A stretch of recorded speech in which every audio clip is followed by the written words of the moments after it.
I-share ko sa inyo ang ginagawa ko ng paggawa ng juice ng buto ng pomegranate. Lalo pa kung kakaunti ang inyong gagawin o di kaya ay wala kayong blender, itong ginagawa kong pamamaraan para makuha natin yung katas ng purong-puro. Ilalagay natin dito sa plastic bag ng yelo. Yan.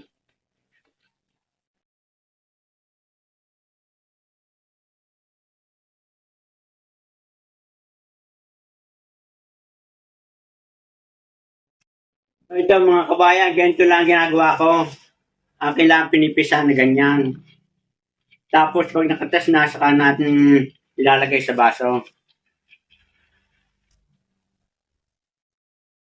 Pag wala kayong blender, ganito inyong gamitin. At napaka-pusay inumin ng napaka-galing sa ating kalusugan itong katas ng pomegranate. At ito mga kabayan, pagkatapos ko nang makatas itong pomegranate, ngayon natin ang ilalagay sa baso para makuha natin ang purong katas.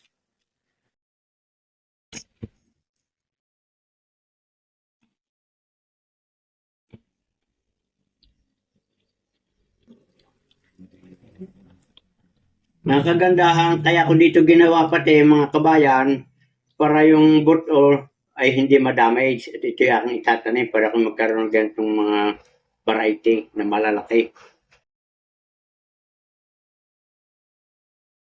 So ito mga kabayan, ang nakuha kong katas sa pomegranate, ito ay talagang napakahusay sa ating katawan. Pag lagi kayong umiinom ito, nakakatulong ito upang mailabas na tayong maliliit na kristalin sa loob ng ating katawan. At hindi lamang yan mga kabayan, yung mga Alzheimer's, napakahusay din ito na ibalik yung ating memory retention. So yan mga kabayan, iinom ako ng mga isang lag-off.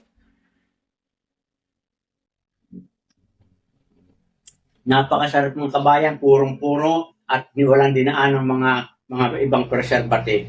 Ito mga kabayan, good luck and good health at sana'y nagustuhan nyo ang video na ito.